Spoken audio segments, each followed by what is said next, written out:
Hi friend, leader mind में आप सभी का बहुत बहुत स्वागत है। दोस्तों, आज हम पढ़ेंगे मेडवल हिस्ट्री में मुगल साम्राज्य के क्रम में तीसरे शासक अकबर के बारे में, जिसका पूरा नाम था जलालुद्दीन मोहम्मद अकबर, जिसने 1556 से लेकर 1605 ईस्वी तक अपने शासन को स्थापित रखा। यानी लगभग 50 साल तक इसने शासन किया। दोस्तों, अभी तक हम लोगों ने मुगल साम्राज्य में दो शासकों के बारे में पढ़ लिया है। पहला बाबर, जिसने मुगल साम्राज्य का स्थापना किया था पानीपत के प्रथम युद्ध के साथ इब्राहिम लोदी की हत्या करके। उसके बाद हुमायूं के बारे में पढ़ा था हम लोगों ने, जिसने निष्कासित होने के बाद फिर से मुगल साम्राज्य का स्थापना किया था। यहाँ तक कहानी हम लोगों ने पढ़ लिया था। आज हमको पढ़ना है अकबर के बारे में। दोस्तों, सबसे पहले ये जान लेते हैं अकबर का पूरा नाम क्या था। तो अकबर का पूरा नाम था जलालुद्दीन मोहम्मद अकबर। दोस्तों, हमको पढ़ना क्या है अकबर के बारे में, पहले ये जान लेते हैं। अकबर के बारे में हम सबसे पहले पढ़ेंगे परिचय के बारे में, अकबर के परिचय के बारे में। उसके बाद पढ़ेंगे प्रारंभिक संघर्ष के बारे में, फिर पानीपत का द्वितीय युद्ध के बारे में पढ़ेंगे, फिर बैरम खां के बारे में पढ़ेंगे। बैरम खां कौन था? ये अकबर का प्रधानमंत्री था, जिसके संरक्षण में अकबर 4 साल तक था।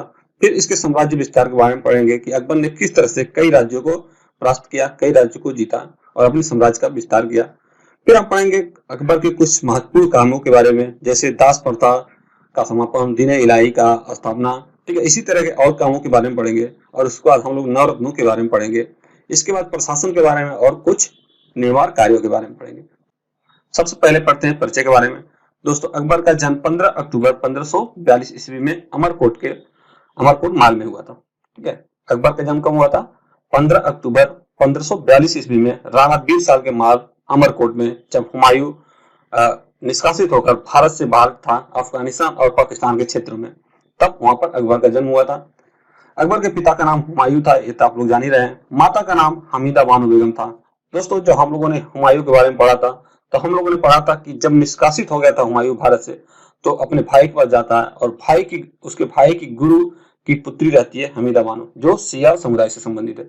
ठीक है, तो उससे ये निकाह कर लेता है और उसी से अकबर का जन्म होता है। ठीक है, आगे पढ़ेंगे अकबर का राज्याभिषेक कब हुआ। तो अकबर का राज्याभिषेक 14 फरवरी 1556 ईस्वी को हुआ था। ठीक है, याद करना आसान है, 14 फरवरी वैलेंटाइन डे के अवसर पर हुआ है 1556 ईस्वी में। जब इसका राज्याभिषेक हुआ तो ये कालानौर में था, कालानौर पंजाब क्षेत्र में है। ठीक है, राज्याभिषेक इसका अचानक क्यों हुआ? क्योंकि इसके पिता की डेथ हो गई दीनपनाह नामक भवन में, एक पुस्तकालय से गिर के वहां पर इसकी डेथ हो जाती है, उसके मतलब हुमायूं की। और अकबर उस समय कालानौर में है। कहां पर है कालानौर? पंजाब में। उस समय अकबर की आयु मात्र 14 वर्ष थी। क्योंकि उसकी आयु कम था, इसलिए वो बैराम खां के संरक्षण में रहा। ठीक है, 4 साल तक बैराम खां के संरक्षण में रहा। बैरम खां कौन है? बैरम खां प्रधानमंत्री था, किसका? अकबर का। ठीक है, तो अकबर बैरम खां को खान बाबा के नाम से भी पुकारता था। ठीक है, अकबर के बारे में जानकारी हमें कहां से मिलती है? तो सबसे ज्यादा जो जानकारी हमें मिलता है वो है अकबरनामा, जिसकी रचना अबुल फजल ने की थी। ठीक है, अकबरनामा का तीसरा अध्याय है, जिसको हम आईने अकबरी कहते हैं। ठीक है, यहाँ से भी हमें अकबर के बारे में बहुत सारी जानकारियां मिलती है। अब आगे देखेंगे कि बैरम खां का संरक्षण। ठीक है, बैरम खां का संरक्षण अकबर के ऊपर कब तक रहा, यानी अकबर बैरम खां के संरक्षण में कब तक रहा? तो 1556 से लेकर 1560 ईस्वी तक अकबर बैरम खां के संरक्षण में रहा, यानी 4 साल तक रहा। जब अकबर राजा बना तो उस समय उसकी आयु मात्र 14 वर्ष थी।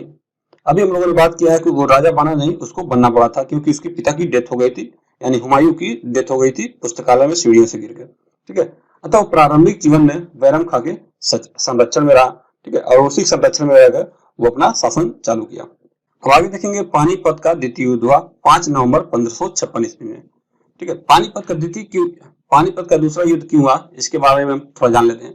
देखिए, जब अकबर कालानौर में था, ठीक है, जब अकबर कालानौर में था, कालानौर कहाँ है? पंजाब में, जहां उसने राज्याभिषेक करवाया। ठीक, उसी वर्ष की बात है।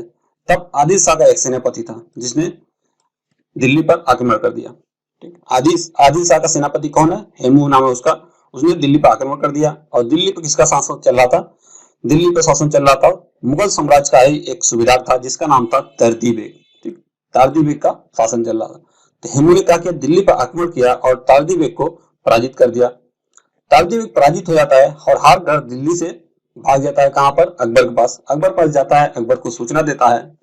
ठीक है, अकबर को सूचना देता है कि हेमू बहुत ही शक्तिशाली है, उससे हम लोग युद्ध जीत नहीं पाएंगे। ठीक है, ऐसी तमाम बातें करता है और इस वजह से अकबर परेशान होता है, और परेशान भी होता है, गुस्सा भी आता है। नतीजा क्या निकलता है कि जो उसका संरक्षक बैरम का, वो गुस्से में आकर तारदी बेग की हत्या कर देता है। हत्या क्यों कर दिया? क्योंकि वो नकारात्मक बातें कर रहा था कि हम हार जाएंगे, जीत नहीं पाएंगे, फिर दिल्ली पे कब्जा नहीं कर पाएंगे। ठीक है, इस वजह से उसकी हत्या कर दी। ठीक। हेमू मुगल काल का एकमात्र हिंदू शासक था। ठीक है, हेमू मुगल काल का एकमात्र हिंदू शासक था जिसने दिल्ली पर अधिकार किया। ठीक। हेमू कौन था उसके बारे में थोड़ा जान लेते हैं। वो आदिल शाह का सेनापति था। आदिल शाह कौन है? आदिल शाह सूर्यवंश से संबंधित है। ठीक है, तो वो उसका सेनापति है। सेनापति कैसे बना था? उसका पेशा जो था वो बनिया था। ठीक है, नमक का व्यापारी था। और उसके कामों को देखकर आदिल शाह अपना सेनापति बना लेता है और वो लगातार 22 युद्धों में विजय पाता है।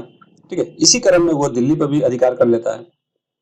ठीक है, और इस अवसर पर वो विक्रमादित्य का उपाधि धारण करता है। कौन? हेमू। ठीक है, हेमू एकमात्र हिंदू शासक है जो दिल्ली पर अधिकार किया और इसने विक्रमादित्य की उपाधि धारण की और ये 14वां विक्रमादित्य था। ठीक है, इससे पहले 13 शासकों ने भी अलग अलग अवसरों पर विक्रमादित्य की उपाधि धारण की है। उसमें यह पहला हिंदू शासक है जो दिल्ली पर अधिकार किया। ठीक है, बात समझ आ गई। अब यहाँ देखिए 5 नवंबर 1556 ईस्वी में हेमू और अकबर के बीच युद्ध हुआ। ठीक, अकबर काला नाव से चल दिया युद्ध के लिए, यानी दिल्ली पे कब्जा करने के लिए, और दोनों की मुलाकात होती है कहां पर? पानीपत में। वहां पर युद्ध होता है 1556 में। ठीक है, तो ये पानीपत का द्वितीय युद्ध है। इससे पहले हम लोगों ने बाबर के समय में पढ़ा था कि बाबर और इब्राहिम लोदी के बीच में 1526 में पहला युद्ध हुआ था। ठीक है, और 1556 में ये पानीपत का दूसरा युद्ध है। ठीक, इस युद्ध में अकबर और हेमू में युद्ध हो रहा है। ठीक है, हेमू की सेना बहुत ही शक्तिशाली थी। अकबर हारने ही वाला था। ठीक है, तब तक हेमू की आंख में तीर लग जाती है। हेमू की आंख में तीर लग जाती है और वो अपने हाथी पे बैठे था। ठीक है, हाथी पे जो चबूतरा होता है उस पर बैठा था और उसी में वो गिर जाता है। ठीक, सेना में भगदड़ मच जाती है कि हेमू को मार दिया गया। ठीक है, इस प्रकार भगदड़ मच गई और हेमू को पकड़ कर लाया जाता है अकबर के सामने और बैरम खां उसकी हत्या कर देती है। ठीक है, बैरम खां उसकी हत्या कर दिया। ठीक, इस प्रकार दिल्ली पर अकबर का शासन स्थापित हो गया। ठीक है, इस वजह से पानीपत का द्वितीय युद्ध हुआ था। ठीक, अकबर 1556 से लेकर 1560 ईस्वी तक बैरम खां के संरक्षण में रहा। बैरम खां का वजीर के पद पर बैरम खां वजीर के पद पर था। ठीक है, इसको हम लोग जानते हैं। अब आगे देखिए बैरम खां की मृत्यु कैसे हुई 1560 ईस्वी में। इसकी मृत्यु कैसे हुई इसके पीछे कहानी समझते हैं। हुआ क्या कि बैरम खां को बहुत से लोग देख के जलने लगे, खास करके महिलाएं, जिसे हरामदल कहा जाता था। इसके अलावा कुछ सरदार भी जलने लगे जो सुन्नी समुदाय से थे और बैरम खां शिया समुदाय था। इस वजह से सरदार भी कुछ जलने लगे।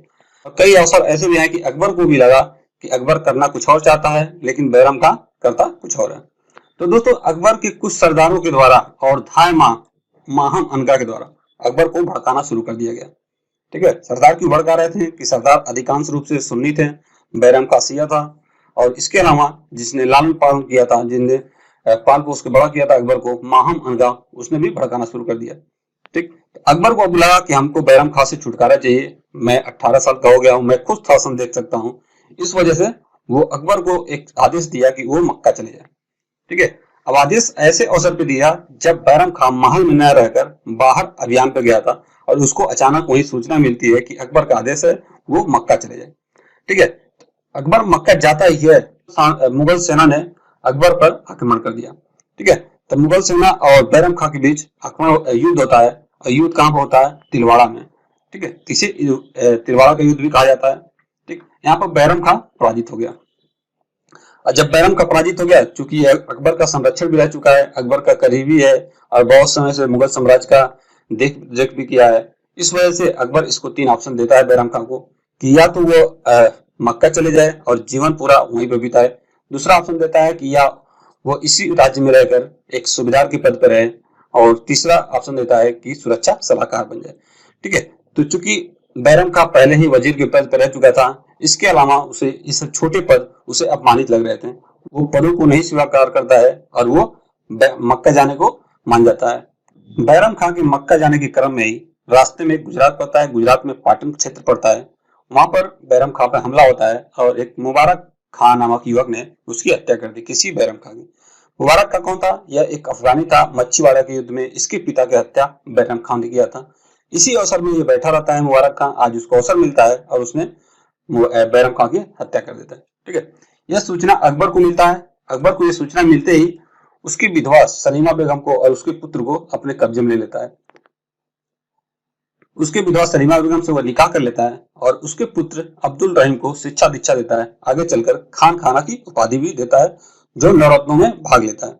ठीक है, ये सलीमा बेगम कौन थी? तो सलीमा बेगम उसके पिता की भतीजी थी। ठीक है, यानी उसके चाचा की लड़की थी। इस वजह से उसे अपने कब्जे में ले लिया ताकि वो इधर उधर ना बढ़ के, और उसके बच्चे को भी यानी अब्दुल रहीम को भी अपने संरक्षण में ले लेता है। अब इसके बाद देखेंगे कि पर्दा शासन या पेटीकोट शासन चलता है। ठीक है, पर्दा शासन या पेटीकोट शासन क्या है, इसके बारे में बात करते हैं। यह शासन 1560 से लेकर 1564 ईस्वी तक चला। इस समय क्या हुआ कि अकबर पर या शासन पर विशेषकर महिलाओं का शासन यानी विशेषकर महिलाओं का प्रभाव चल रहा था। ठीक है, जिसे हरम दल कहा जाता था। हरम दल में कौन कौन था?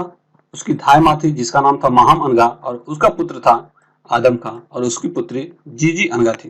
ठीक है, इन लोगों का प्रभाव चल रहा था। इसी दौरान क्या हुआ, इसी दौरान अकबर ने एक अभियान चलाया मालवा के खिलाफ और आदम खां को युद्ध के लिए भेजा। आदम खां कौन है? आदम खां धाय माँ का पुत्र है।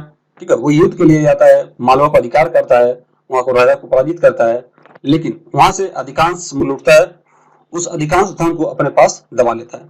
ठीक है, तो अकबर उसे चेतावनी देता है कि वो धन वापस कर दे, लेकिन वह धन वापस न करके अकबर को ही मारने का प्लान करने लगता है, अकबर को ही मारने का साजिश करने लगता है। इस वजह से अकबर दुखी होकर उसको मृत्यु दंड दे देता है। किसको? आदम खां को। ठीक है, आदम खां मर जाता है। आदम खां की माँ कौन है? माहम अनगा। ठीक है, आदम खां की माँ माहम अनगा है, जो उसके शोक में वो भी मर जाती है। कब? 1562 ईस्वी में। ठीक है, इस तरह से आदम खां की डेथ हो गया, फिर माहम अनगा का भी डेथ हो गया, और इस तरह से पर्दा शासन पूरी तरह से खत्म हो जाता है 1564 ईस्वी तक, और अकबर पूर्णतः स्वतंत्र हो जाता है। ठीक है, अकबर पहले किसके अंडर में शासन किया? बैरम खां के अंडर में 1556 से लेकर 1560 तक। फिर पेटकोट शासन के अंदर में शासन किया 1560 से लेकर 64 तक। अब वो पूर्णतः फ्री है, स्वतंत्र है। अब वो अपने साम्राज्य का विस्तार करता है। ठीक है, साम्राज्य का विस्तार करने के क्रम में पहला वो अभियान चलाया मालवा। ठीक है, मालवा में 1561 में अभियान चलाया, जिसको किसके नेतृत्व में चलाया था? आदम खां के। आदम खां कौन है? माहम अनगा का पुत्र है। ठीक है, तो उसमें शासन कर रहा था मालवा में कौन? राज बहादुर। ठीक है, आदम खान ने पराजित किया उसको और सहारनपुर पर अधिकार कर लिया, यानी सहारनपुर को मुगल साम्राज्य में मिला लिया। इसके बाद दूसरा जो अभियान चला वो 1561 ईस्वी में ही चला, जिसका नेतृत्व आसफ खान कर रहा था। ठीक है, उसने चुनार के किले को जीता, और इसी युद्धों के क्रम में एक महत्वपूर्ण युद्ध हुआ गोंडवाना, जहां पर 3 साल का बालक शासन कर रहा। 3 साल का बालक कौन था? वीर नारायण। ठीक है, वीर नारायण 3 साल का था, वो शासन कर रहा था, और उसकी संरक्षिका कौन थी? उनकी माता थी दुर्गावती। ठीक है, उनकी माता का शासन चल रहा था वीर नारायण का। दुर्गावती का नाम दुर्गा अष्टमी के दिन पैदा हुई थी, इसलिए दुर्गावती नाम पड़ा था। उनके नेतृत्व में शासन चल रहा था, लगभग 16 साल तक शासन चला था। और 1564 ईस्वी में आसफ खान के भड़काने पर यानी चढ़ाने पर अकबर ने इस पर आक्रमण कर दिया। ठीक है, यानी आसफ खान के नेतृत्व में आक्रमण होता है गोंडवाना पर, और 1564 ईस्वी में किले पर मुगलों ने अधिकार कर लिया। ठीक, इसी युद्ध में जब दुर्गावती को लगा कि हम हार जाएंगे, तो उसने अपने एक सेना को कहा कि उसको मार दे, यानी उसको मार दे, और वो शहीद करा है, लेकिन सेना ने मारने से इनकार कर दिया। इस वजह से रानी दुर्गावती खुद अपने आप को तलवार मार लेती है और शहीद हो जाती है। ठीक है, बहुत ही काफी इंटरेस्टिंग कहानी है रानी दुर्गावती के बारे में, हम लोग आगे पढ़ेंगे। अब आगे देखेंगे राजस्थान के राजपूतों को। ठीक है, राजस्थान के राजपूतों ने किस तरह से अकबर का अधीनता स्वीकार किया था। क्योंकि अकबर जानता था कि अगर हिंदुस्तान पर हमें राज करना है तो राजपूतों को अपने अधीन करना पड़ेगा, बिना अधीन किए वो शासन नहीं कर सकता है। ठीक है, तो उसने 1562 में इसने अपना अभियान चलाया आमेर में। आमेर के जयपुर का राजा भारमल था, जिसे बिहारी मल के नाम से भी जानते हैं। ठीक है, जयपुर का राजा कौन था? भारमल, जिसे बिहारी मल के नाम से भी जानते हैं। इसने स्वेच्छा से अधीनता स्वीकार कर ली, किसकी? अकबर की। ठीक है, अकबर की अधीनता लोगों ने 3 तरह से स्वीकार किया। पहला स्वेच्छा से, दूसरा वैवाहिक संबंध से, और तीसरा ऐसा अवसर था जब अकबर को युद्ध करना पड़ा राजपूतों से। क्या किया? स्वेच्छा से अधीनता स्वीकार कर ली, किसकी? अकबर की। और अधीनता स्वीकार करने के साथ साथ अपनी पुत्री हरकाबाई का भी विवाह कर दिया, किसके साथ? अकबर के साथ। हरकाबाई कौन है? जोधाबाई। ठीक है, जो कहानियों में बहुत ही प्रचलित है, जिसे हम जोधाबाई के नाम से जानते हैं, उसका वास्तविक नाम हरकाबाई है। ठीक है, उसका विवाह कर दिया। विवाह करने के साथ साथ राजा भारमल ने अपने पुत्र भगवान दास और पोते मान सिंह को भी अकबर के दरबार में भेज दिया। मान सिंह आगे चल के एक काबिल सेनापति बनता है, इसको हम लोग आगे पढ़ेंगे। ठीक, अब आगे देखते हैं। आगे देखेंगे मेवाड़। इस समय चित्तौड़ का शासक उदय सिंह था, जो 1567 ईस्वी में अकबर ने जब आक्रमण किया तो ये क्षेत्र अपना छोड़कर भाग गया था और इस समय अकबर का इस पे चित्तौड़ पर अधिकार हो गया था। फिर उसके बाद 1572 ईस्वी में उदय सिंह का पुत्र राणा प्रताप शासक बना। उदय सिंह कौन है? जो चित्तौड़गढ़ छोड़ के भाग गया था। उसका पुत्र जो है राणा प्रताप शासक बनता है और इन्होंने क्या किया, फिर चित्तौड़ पर अपना अधिकार कर लिया। ठीक है, नतीजा क्या निकला कि 1576 ईस्वी में एक बहुत ही महत्वपूर्ण युद्ध हुआ, जिसे हल्दी घाटी का युद्ध कहा जाता है। इस युद्ध में अकबर की तरफ से मान सिंह और आसफ खान थे। ठीक है, मान सिंह एक हिंदू सेनापति था जो अकबर की तरफ से था। ठीक है, तो मान सिंह और आसफ खान थे। दूसरी तरफ कौन था? दूसरी तरफ था राणा प्रताप और हाकिम खान। ठीक है, हाकिम खान एक मुस्लिम सेनापति है जो राणा प्रताप की तरफ से। ठीक है, लेकिन इस युद्ध में जीत किसका हुआ? इस युद्ध में अकबर का जीत हुआ और कुछ समय बाद फिर राणा प्रताप अपने साम्राज्य का प्राप्त कर लेता है। ठीक है, इस युद्ध में अकबर का जीत हुआ, उसने फिर अपना अधिकार जमा लिया। फिर कुछ समय क्या हुआ? कुछ समय के बाद राणा प्रताप ने फिर से अपने साम्राज्य को प्राप्त कर लेता है और 1597 में राणा सिंह की मृत्यु के बाद अमर सिंह मेवाड़ का फिर शासक बना। ठीक, 1597 ईस्वी में राणा सिंह की मृत्यु हो जाती है, उसके बाद फिर अमर सिंह मेवाड़ का शासक बनता है। ठीक है, तो इन सब युद्ध कर्मों में देखा जाए तो चित्तौड़गढ़ पर अकबर के समय में पूरी तरह से अधिकार नहीं हो पाया था। ठीक है, और कौन कौन राज्य थे जो अकबर के अधीन थे? तो वो था मेड़ता, रणथंभौर, कालिंजर, मारवाड़। ये सब मुगलों की सत्ता को अधीनता को स्वीकार कर लिए थे पूरी तरह से। अब इसी क्रम में देखेंगे कि 1572 में अकबर ने गुजरात पर आक्रमण किया और गुजरात पर आक्रमण किया, सूरत को जीत लिया। ठीक है, सूरत को जीतने के बाद जैसे ही वापस आता है 1573 में विद्रोह हो जाता है गुजरात में, और गुजरात में विद्रोह को दबाने के लिए 1573 में फिर पुनः वापस जाता है और विद्रोह को दबा देता है। इसी क्रम में उसने यहीं पर सबसे पहले समुद्र को देखा था, खंभात की खाड़ी में। तो ऐसा क्वेश्चन आता है कि अकबर ने सबसे पहले समुद्र के दर्शन कहां पर किया था? तो उसने गुजरात में किया था।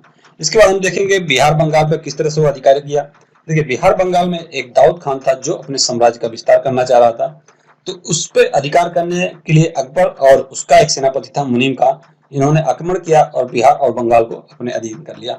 इसके अलावा हम देखेंगे काबुल, कश्मीर, सिंध, उड़ीसा, बलूचिस्तान और कंधार, इन सभी पर उसने अपना अधिकार कर लिया था। यानी जो पाकिस्तान, अफगानिस्तान के क्षेत्र हैं और उत्तर पश्चिम के जो क्षेत्र हैं, इन सभी राज्यों पर उसने अपना जीत दर्ज कर दिया था।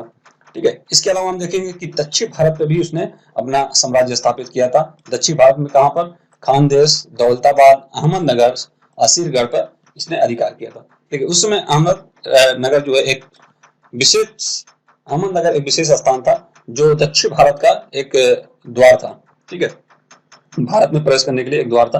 ठीक है, यहाँ पर जो नेतृत्व कर रही थी वो चांद बीबी थी। इसके अलावा उसने असीरगढ़ को भी जीता था। असीरगढ़ कहा जाता है कि बहुत ही धनी राज्य था, जहां पर उसके किले की चाबी भी सोने की बनी हुई थी। तो 1601 ईस्वी में अकबर ने इसे भी जीत लिया था।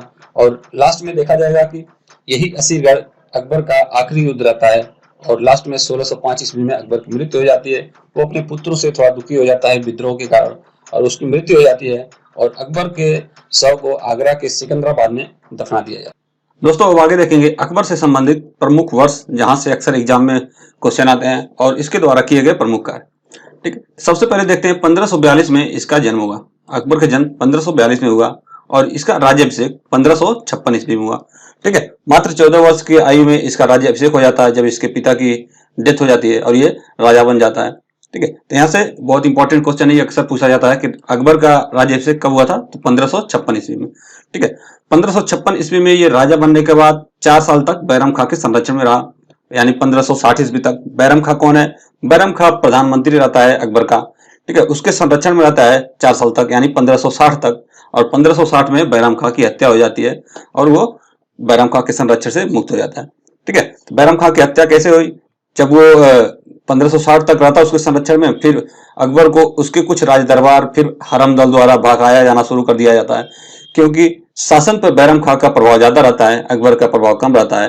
ठीक है, तो उसकी धाई माँ रहती है और उसका पुत्र रहता है और कुछ सुन्नी सरदार रहते हैं, उसको भड़काना शुरू कर देते हैं अकबर को। किसके खिलाफ? बैरम खां के खिलाफ, क्योंकि बैरम खां एक सिया समुदाय का था। ठीक है, तो इसको भी लगता है कि बैरम खां से हमको छुटकारा चाहिए और उसको वो आदेश दे देता है कि वो मक्का चले जाए वहां से और वहीं पे जाकर अपने जीवन यापन करे। ठीक है, वो मक्का जाता है, ये रास्ते में उसका एक अफगानी युवक हत्या कर देता है, क्योंकि मछुआरा के युद्ध में बैरम खां ने उसके पिता की हत्या की थी। ठीक है, तो इस तरह से बैरम खां से छुटकारा पा जाता है। और आगे देखेंगे हम लोग 1562 ईस्वी में अकबर ने दास प्रथा का अंत कर दिया। ठीक है, दास प्रथा को समाप्त कर दिया।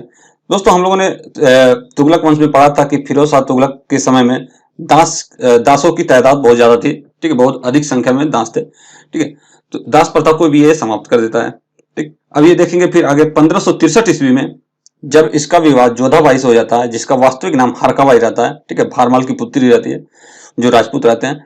तो एक हिंदू परिवार में विवाह हो जाने के कारण हिंदुओं के प्रति उदारता इसके मन में आ जाता है और हिंदुओं के प्रति उदारता दिखाना शुरू कर देता है।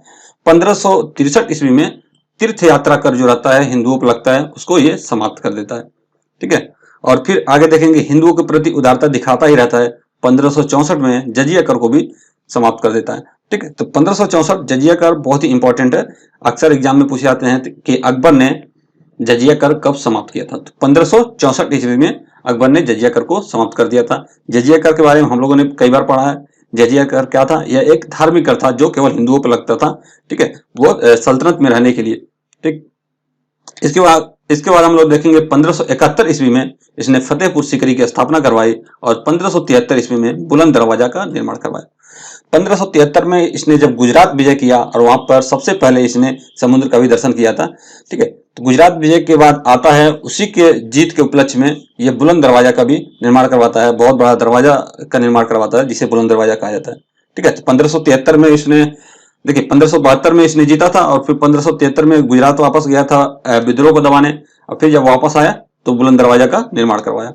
ठीक, आगे देखेंगे हम लोग 1575 ईस्वी में इसने इबादत खाने की स्थापना करवाई थी। देखिए एक बात और आपको बता दें कि अकबर जो था अनपढ़ था, एक अशिक्षित व्यक्ति था, वो पढ़ा लिखा नहीं था, लेकिन इसको धर्म के बारे में जानने की बहुत ज्यादा अपेक्षा थी। ये धर्म के बारे में बहुत ज्यादा जानना चाहता था, तो इसने इसके लिए एक इबादत खाने की स्थापना करवाई 1575 में। इबादत खाना क्या था? एक भवन था, एक ऐसा स्थान था जहां पर एक धर्म के लोग बैठकर धार्मिक बातों पर चर्चा करते थे, किसी विशेष मुद्दा पर बात करते थे और उसका निष्कर्ष निकालते थे कि ये बात सही है। ठीक है, तो 1575 में इसने धर्म इबादत खाने की स्थापना करवाया जिसमें केवल मुस्लिम प्रवेश करते थे। ठीक है, लेकिन फिर 1578 में इसने क्या किया? 1578 में इसने ये इबादत खाना हर धर्म के लिए खोल दिया। ठीक है, इबादत खाने में हर धर्म के लोग आने लगे, मुस्लिम, हिंदू, सिख, ईसाई, बुद्ध। ठीक है, सभी धर्म के लोग आने लगे और किसी विशेष मुद्दे पर बात करते थे, उस पर चर्चा करते थे और सब लोग अपने अपने धर्म की विशेषता, यानी जाहिर सी बात अपने अपने धर्म की विशेषता बताएंगे और अपने धर्म को सर्वश्रेष्ठ मतलब घोषित करने की कोशिश करते थे। ठीक है, तो 1578 में ये खोल दिया। ठीक, अब ये जो है सब लोग अपने अपने धर्म की विशेषता बताते थे। किसी एक बिंदु पर वो बताता था हमारा धर्म ऐसा है, वो दूसरा बताता हमारा धर्म ऐसा है। ठीक है, कोई एक धर्म पर निष्कर्ष पर नहीं पहुंच पाते थे। तो उसके बाद इसने क्या किया? 1589 ईस्वी में मजहर की घोषणा की। मजहर क्या था? ठीक है, मजहर में इसने ये कहा कि मतलब जैसे कि धर्म के चर्चा में या धर्म के निष्कर्ष पर केवल धर्म गुरुओं को ही अपना धर्म गुरु ही केवल निष्कर्ष ले सकते थे, लेकिन इसने कहा कि हम मजहर की घोषणा की और इससे ये क्या हुआ कि राजा जो है उस पर निष्कर्ष ले सकता है। ठीक है, यानी सभी धर्म जो है किसी विशेष मुद्दे पर बात करते हैं और निष्कर्ष क्या निकलता है वो राजा निर्णय करेगा। ठीक है, तो 1589 में इसने मजहर की घोषणा कर दी। इसी जरूर आप याद रखिएगा। 1580 में क्या हुआ? दसाला बंदोबस्त का स्थापना किया। ठीक है, दसाला बंदोबस्त का स्थापना किया 1580 में। ठीक है, इसके बारे में हम लोग आगे पढ़ेंगे। आगे देखेंगे 1582 में इसने दीन इलाही की स्थापना की। यह एक धर्म था। ठीक है, दीन इलाही की स्थापना की। दीन इलाही कोई अलग धर्म नहीं था, ये सभी धर्मों को मिलाकर जो उसमें अच्छाइयां थी उनको एकत्रित करके दीन इलाही धर्म की स्थापना किया था। लेकिन कुछ ऐसे भी थे इसमें जो कोई धर्म नहीं माना। ठीक है, जैसे राजा के पास आकर अपने पगड़ी को उतार कर राजा के कदमों में रख देना, फिर राजा वो पगड़ी उठाकर उसके सर पर रख देगा। ठीक है, ऐसे इसमें कुछ बताया गया था। तो किसी धर्म मतलब इस धर्म को ना ही मुस्लिम स्वीकार कर पाए, ना ही अदर धर्म कोई स्वीकार कर पाया। इस धर्म को मात्र केवल 18 लोगों ने स्वीकार किया था, जिसमें एकमात्र हिंदू जो था वो था बीरबल। ठीक है, तो दीन इलाही धर्म का स्थापना जो हुआ ये एक तरह की मूर्खता समझी जाती है। ठीक, आगे देखेंगे 1583 में इसने इलाही संवत की शुरुआत की और 1585 में इसने अपनी राजधानी लाहौर परिवर्तित कर दी। ठीक है, तो इसने अपनी राजधानी दिल्ली से सिकरीगंज, फिर लाहौर, ठीक है, ले जाकर लास्ट में लाहौर परिवर्तित कर देता है, लाहौर में अपनी राजधानी बना लेता है। और इसका अंतिम युद्ध जो होता है 1601 में, वो होता है असीरगढ़ में। ठीक है, इसने अंतिम आक्रमण किया असीरगढ़, जो बहुत ही धनी राज्य था, जहां की वो कहा जाता है कि जो किले थे उसके दरवाजे की चाबी तक भी सोने की थी। ठीक है, और लास्ट में 1605 ईस्वी में इसकी डेथ हो जाती है, क्योंकि इसका पुत्र रहता है सलीम, और वो बड़ा हो गया है। ठीक है, सलीम का नाम इसने सलीम चिश्ती के दरबार पर जाकर वहां से मन्नत मांगी थी, तब अकबर पैदा, मतलब सलीम पैदा हुआ था। ठीक है, उसका नाम सलीम इसलिए रखा गया था। तो वो सलीम जो है विद्रोह कर देता है राजा बनने के लिए, क्योंकि वो बड़ा हो गया और राजा बनना चाहता है, और अकबर काफी देर से राजा था। ठीक है, तो इन सब के शोक में वो उसका डेथ हो जाता है अकबर का। ठीक है, और सलीम के कहने पे ही एक व्यक्ति ने अबुल फजल की हत्या कर दी थी, जो अकबर का बहुत ही चाहता था। इस वजह से वो शोक में आ जाता है और उसका तबीयत खराब हो जाता है और अकबर की मृत्यु हो जाती है।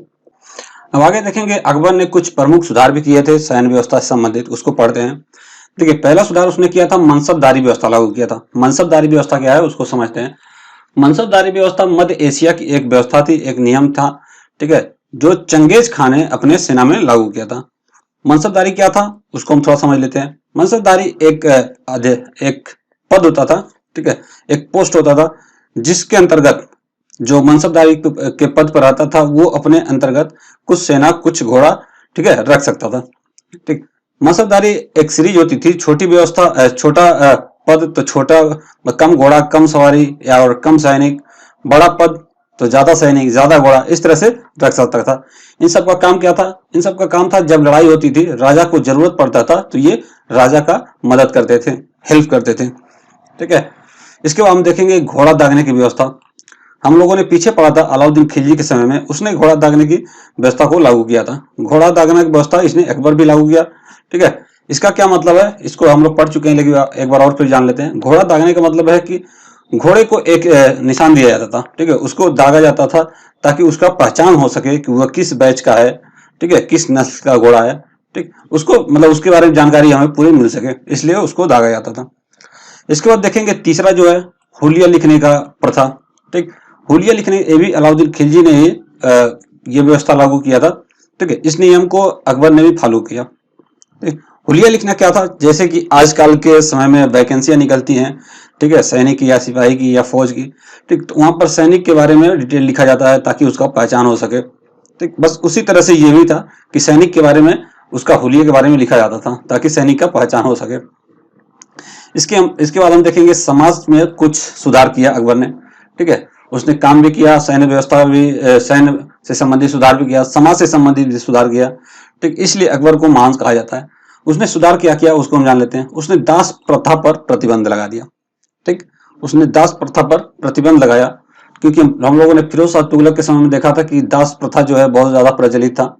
ठीक है, तो इसने बंद कर दिया। इसने बहुविवाह पर रोक लगा दिया। बहुविवाह क्या है? एक से अधिक विवाह न करना। ठीक है, तो इसने बहुविवाह पर रोक लगाया, क्योंकि ये खुद कई विवाह किया था। ठीक, लेकिन इसने इसमें एक ऑप्शन दे दिया कि अगर किसी की पत्नी को बच्चा पैदा नहीं होता है तो वो दूसरा विवाह कर सकता है। ठीक है, इसके बाद इसने विधवा विवाह को प्रोत्साहन दिया। देखिए, जो समाज में अभी भी जिस कुरीतियों से हम लोग लड़ रहे हैं, उन कुरीतियों को इसने खत्म करने की कोशिश की थी। ठीक है, इसने विधवा विवाह को भी प्रोत्साहन दिया। ठीक है, ताकि विधवा जो जिसके हस्बैंड डेथ कर गए हैं वो शादी कर सके दोबारा। आगे देखेंगे, इसने बाल विवाह पर रोक लगा दिया। पुरुषों के लिए अधिकतम उम्र निर्धारित कर दिया 16 वर्ष, महिलाओं के लिए अधिकतम उम्र निर्धारित किया 18 वर्ष, जो इस समय वर्तमान में 21 और 18 हो गया। ठीक है, तो पुरुषों का उम्र किया था 16 और महिलाओं को किया था 14 वर्ष। ठीक है, 16 वाला अब इस समय 21 हो गया, 14 वाला 18 हो गया। ठीक, इसके बाद देखेंगे सती प्रथा पर इसने रोक लगाया। सती प्रथा आप लोग जान ही रहे हैं, अगर हस्बैंड का डेथ हो जाता है तो उसके बीवी को भी साथ में जला दिया जाता था। ठीक है, तो इस पे भी उसने रोक लगा दिया। इसके बाद हम देखेंगे अंतरजातीय विवाह को प्रोत्साहन दिया। ठीक है, एक बिरादरी से दूसरे बिरादरी में अपने आप से शादी किया जा सकता है। ठीक है, मतलब इसको ये प्रोत्साहन दिया। और एक और मुख्य काम किया, इसने वेश्यालय को समाज से दूर रखा। इसने देखा कि वेश्यालय का जो है बुरा प्रभाव पड़ रहा है समाज पर, तो इसने क्या किया, वेश्यालय को समाज से निकाल दिया और दूर रखा, और जहां पर रखा उस क्षेत्र को नाम दे दिया शैतानपुरी। ठीक है, ताकि अच्छे लोग जो हैं या समझदार लोग हैं वहां पर न जाएं। ठीक, आगे देखते हैं और क्या काम किया इसने। भूमि सुधार से कुछ अच्छे काम किए, जैसे जब्ती प्रणाली, और दहसाला बंदोबस्त। दहसाला बंदोबस्त क्या है? देखिए, जो कृषि करता था यानी किसान, तो किसान का 10 साल पीछे का, ठीक है, 10 साल पीछे जितना भी कृषि किया, जितना उसको उपज हुआ, ठीक है, जो इनकम हुई, तो उसका एक रेशियो निकाला जाता था और उसके हिसाब से 1/3 कर लगाया जाता था। ठीक है, 1/3 10 साल के हिसाब से 1/3 लगान वसूला जाता था। इसे ही दसाला बंदोबस्त कहा जाता था। और यह बंदोबस्त जो है, इसका देख रेख कौन करते थे? टोडरमल थे। ठीक है, तो ये टोडरमल बंदोबस्त भी कहा जाता है दसाला बंदोबस्त को। ठीक, इसके अलावा इसने कुछ प्रमुख निर्माण भी किए हैं। एक निर्माणकर्ता के रूप में साबित हुआ अकबर। ठीक है, इसने आगरा का लाल किला बनवाया। आप लोगों ने पढ़ा होगा कि दिल्ली का लाल किला, अक्सर हम लोग पढ़ते हैं दिल्ली का लाल किला, तो वो शाहजहां बनवाया था, लेकिन इसने आगरा का लाल किला बनवाया और इलाहाबाद का किला बनवाया, लाहौर का किला बनवाया, फतेहपुर सिकरी बनवाई, ठीक है, दीवाने खास बनवाया, पंचमहल, जोधाबाई का महल। ठीक है, जोधाबाई इसकी वाइफ थी, जिसका वास्तविक नाम था हरकाबाई। ठीक है, तो उसके नाम पर महल बनवाया और इसने बुलंद दरवाजा भी बनवाया था, ठीक है, गुजरात विजय के बाद। और इसने अपने पिता के नाम पर एक मकबरा बनवाया, ठीक है, हुमायूं मकबरा। ठीक, आगे देखेंगे चित्रकला के संबंध में भी ये बहुत चित्रकला को पसंद करता था। जो चित्रकला के संबंध में जो चित्रकारिता थे, उसमें कलाकार वो थे अब्दुल समद, दसवंत एवं वसावन, ये मुख्य थे। इनका नाम आप याद रखिए। इसके बाद देखेंगे ये संगीत प्रेमी था, चूंकि खुद ये नगाड़ा बजाता था। ठीक है, तो संगीत प्रेमी था और इसके दरबार में एक थे नवरत्न में से तानसेन, जो संगीतज्ञ थे। इनका मूल नाम था राम तनु पांडे। ठीक है, तो इनका मूल नाम जरूर याद रखिए। इनका मूल नाम था राम तनु पांडे। इनके गुरु का नाम था हरिदास। ठीक है, तानसेन ने अपने गुरु के बारे में बताया था हरिदास के बारे में एक बार अकबर से कि हमारे गुरु जो है हमसे भी अच्छा गाते हैं। ठीक है, तो अकबर का जिज्ञासा हुआ कि हरिदास को बुलाया जाए, गाना गवाया जाए। ठीक है, लेकिन हरिदास नहीं है, तो लास्ट में अकबर को खुद जाना पड़ता है हरिदास के पास और उनसे कहते हैं गाना गाने के लिए। लेकिन हरिदास ने क्या जवाब दिया कि हम बस अपने प्रभु के लिए गाते हैं, ठीक है, और किसी के लिए नहीं। ठीक, तो ये भी एक रोचक कहानी है। आगे देखेंगे तानसेन पहले ग्वालियर के रीवा राज्य के रामचंद्र के दरबार में थे। ठीक है, तानसेन जो था वो पहले ग्वालियर के रीवा राज्य के रामचंद्र के दरबार में थे। ठीक है, वहां से ये अकबर उनको उठा कर लाए थे। इनको कंठा भरणवासी विलास की उपाधि मिली थी। अकबर ने उपाधि दी थी कंठा भरणवासी विलास। ठीक है, इन्होंने कई प्रकार के राग अपनी तरफ से बनाए, जैसे मियाँ डोढ़ी, मियाँ की मल्हार, मियाँ की सारंग, दरबारी कन्नड़। इन सभी तानसेन की रचना और तानसेन द्वारा बनाया गया है। ठीक है, इसके अलावा बैजू बावरा और बाबा रामदास, ठीक है, ये सब संगीतज्ञ थे। आगे देखेंगे नवरत्नों के बारे में बात करते हैं। नवरत्न में थे सबसे नंबर पर बिरबल। इनका बचपन का नाम महेश दास था। अकबर ने इन्हें कविराज की उपाधि दी थी, क्योंकि ये दरबारी कवि नहीं थे। ठीक है, लेकिन इनको उपाधि मिली थी कविराज की। बिरबल जो थे वो सबसे पहले दीन इलाही को स्वीकार करने वाले पहले व्यक्ति थे, यानी पहले हिंदू भी थे। ठीक है, दीन इलाही जो एक धर्म चलाया गया था, धर्म का स्थापना किया गया था अकबर की तरफ से, दीन इलाही। ठीक है, उसको टोटल 18 लोगों ने स्वीकार किया था और 18 लोगों में पहले हिंदू थे बिरबल। ठीक है, यूसुफजाई के विद्रोहों के दबाने के दौरान बिरबल की मृत्यु हो गई थी। ठीक है, एक यूसुफजाई थे, जनजाति थी जो विद्रोह किए थे, तो उसको दबाने के दौरान, ठीक है, बिरबल वहां पर नेतृत्व कर रहे थे। यूसुफजाई की जनजाति के विद्रोह को दबा रहे थे, तो वहां पर इनको मार दिया गया था। वहीं पर इनकी मृत्यु हो गई थी, जिससे अकबर जो है बहुत ही दुखी हुआ था। 2-3 दिन तक खाना नहीं खाया था, उसका तबीयत खराब हो गया था। ठीक है, इसके बाद देखेंगे अब्दुल रहीम खान खाना। ये कौन था? ये बैरम खां का पुत्र था। ठीक है, हम लोगों ने अभी पीछे पढ़ा है, जब बैरम खां का डेथ हो जाता है तो उनके विधवा से, ठीक है, उनके विधवा से अकबर विवाह कर लेता है और उसके पुत्र अब्दुल रहीम खान अब्दुल रहीम को मतलब शिक्षा दीक्षा के लिए भेज देता है। ठीक है, तो बैरम खां को भी इसने उपाधि दी थी खान खाना और उसके पुत्र को भी इसने उपाधि दी है खान खाना। ठीक है, इनका नाम पूरा क्या हो गया? अब्दुल रहीम खान खाना। ठीक है, गुजरात विजय के बाद इसे खान खाना की उपाधि दी गई थी।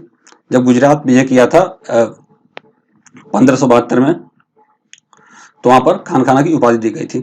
ठीक है, एक कवि और साहित्यकार भी थे। कौन? अब्दुल रहीम, कवि और साहित्यकार दोनों थे। आगे देखेंगे अबुल फजल। ठीक है, ये इतिहासकार, दर्शन, साहित्यकार, विद्वान के रूप में अकबर के दरबार में थे। इन्होंने अकबरनामा का रचना किया था, जिसका तीसरा पार्ट को आईने अकबरी कहते हैं। ठीक है। तो अकबरनामा का रचना किसने किया? अबुल फजल ने। अब अकबरनामा में ही एक तीसरा अध्याय है जिसको आईने अकबरी कहा जाता है। ठीक है। तो अकबरनामा ही एक ऐसा पुस्तक है जिससे विशेष रूप से अकबर के बारे में जानकारियां हमें मिलती हैं। ठीक है। 1602 ईस्वी में वीर सिंह बुंदेला द्वारा सलीम के कहने पर इसकी हत्या कर दी गई थी। किसकी? अबुल फजल की। ठीक है। अबुल फजल अकबर के बहुत चहेता थे। जब सलीम ने अपने पिता के खिलाफ विद्रोह किया, ठीक है, तो कोई राय विचार लिया था अबुल फजल से, तो अबुल फजल ने अकबर की तरफ से बोला था और ये इसको सलीम को लगा कि अबुल फजल उसके पिता को भड़का रहा है और एक युवक था वीर सिंह बुंदेला, उससे कहकर अबुल फजल का हत्या करवा दिया। किसने? सलीम ने। इससे भी अकबर को बहुत दुख पहुंचा और उनका तबीयत खराब हो जाता। ये भी बता दें आपको अकबर की डेथ कैसे हुआ था। तो अकबर एक ऐसा व्यक्ति जो अनपढ़ था और उसका डेथ हुआ था उसके पेट खराब होने की वजह से। ठीक है। तो ऐसा क्वेश्चन आता है। आगे देखेंगे फैजी। फैजी ये अबुल फजल का बड़ा भाई था। अकबर ने इसे राजकवि का दर्जा दिया था। इसने कई ग्रंथों का अनुवाद भी किया था। इसके बाद आते हैं मानसिंह। मानसिंह याद होगा, वो जब जोधाबाई से उन्होंने शादी किया था तो उनके भारमल के पौत्र थे। ठीक है। ये राजा भारमल के पौत्र थे एवं भगवान दास के पुत्र थे। यह एक साहसी सेनापति भी थे। ठीक है। जब राणा प्रताप से युद्ध हुआ तो वहां पर ये सेनापति मतलब ये सेना के नेतृत्व किए थे। टोडरमल ये पहले शेरशाह सूरी के दरबार में था जो भूमि सुधार से संबंधित एक अनुभवी व्यक्ति था। ठीक है। इसी के अंतर्गत 10 साला बंदोबस्त लागू किया था। अभी हम लोगों ने पढ़ा 10 साला बंदोबस्त। ठीक है। तो वो किसके अंतर्गत? टोडरमल के अंतर्गत। ठीक। इसके अलावा कौन है? इसके अलावा मुल्ला दो प्याजा है। ठीक है। मुल्ला दो प्याजा ये बहुत ही बुद्धिमान थे और वाक्पटुता थे। ठीक है। किसी प्रश्न का तुरंत जवाब देते थे।